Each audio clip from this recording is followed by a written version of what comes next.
Welcome to Clariot Noir. Like, comment, and subscribe for more real scary stories.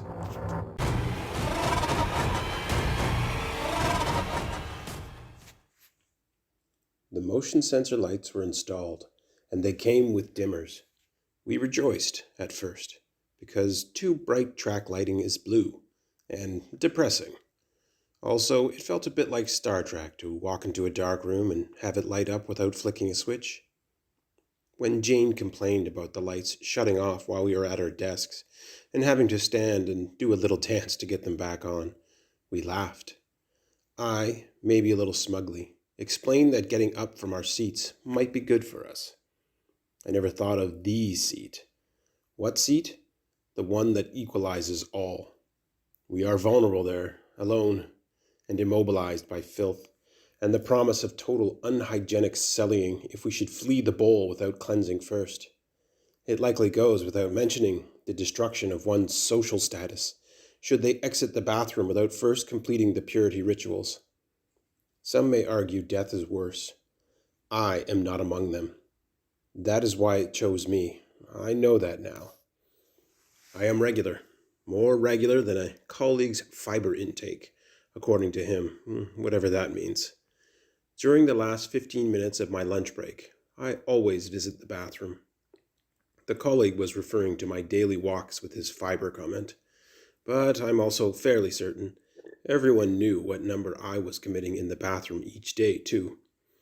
I was okay with that, because I used a potent cologne afterward that everyone said they enjoyed.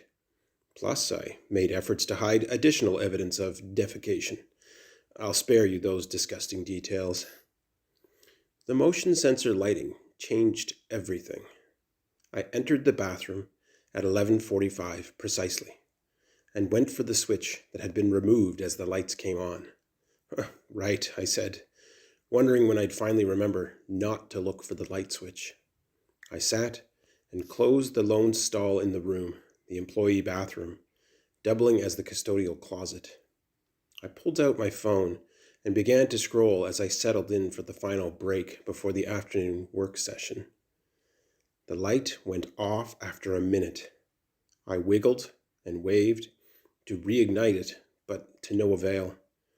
No matter, I had my phone and the flashlight app. To my chagrin, however, I dropped the device, and it bounced out of reach beneath the stall door. That's where the flashlight app revealed, briefly, a dirty, bare foot in transit. I couldn't quite stifle my gasp. I'd put a wedged doorstop beneath the entrance. The lock no longer worked. To get into the bathroom would require a great deal of effort and noise, so I was sure nobody had come in without my noticing. That meant somebody had already been in here and hiding, though where and why remained a mystery, as did the choice to apparently remove their socks and shoes. The foot I had seen did not look clean. The toenails were yellow and long enough to click against the floor. That clicking began again. My phone had landed face down, and I was stuck on the toilet in total darkness. Hello? Is somebody there? The clicking stopped. Hello? Is somebody there?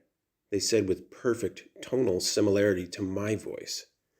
They began moving, toenails suggesting a slow pacing outside the stall. I always locked the stall door, but that only prevented accidental intrusion. An intentional breach under the door or over it would be all too easy. Please, I said, you're scaring me. Again, the pacing stopped, as if they were considering my words. Please, you're scaring me. What do you want? I asked. What do you want? It was my echo, but uncanny, like hearing a recording of your voice. I want my phone. I need to clean up, and I need to return to work with my dignity maintained. If it came to fleeing in the dark, several challenges would need to be overcome first. Well, first, I would have to endure the thought of not cleaning up post-defecation. Second, I would have to pull up my pants quietly, without alerting the intruder. The jingle of my belt would be difficult to prevent without eyes. Alternatively, I could slip my legs out and run without underwear or pants into the bullpen of desks and respected colleagues. I could imagine their faces upon seeing me. This would obviously be my last day of employment here. There was also the doorstop to remove. I usually kicked it into the corner upon exiting. If I didn't get it right, then the intruder would have me. My only hope would be the motion sensor light coming on when I left the stall. As I prepared for my dreaded escape attempt, the toenails clicked against the floor, and the true horror of the situation descended upon my trembling mind. Why weren't they triggering the motion sensor?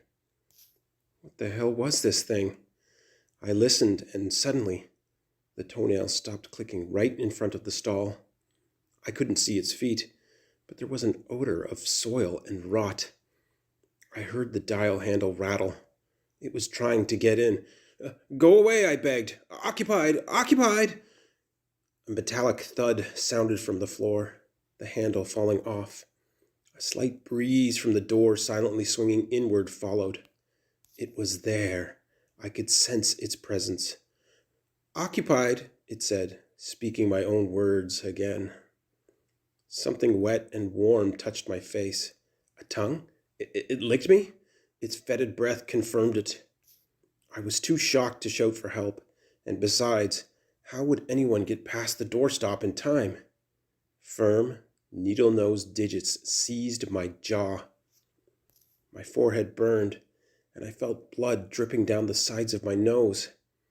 I knew it used a clawed finger to carve a sign into my skin, the same blank circle framed in black ink I've seen on your investigation channel. The only difference was the color, I'd later learn. Red versus black. Don't, I said quietly. Don't, it repeated.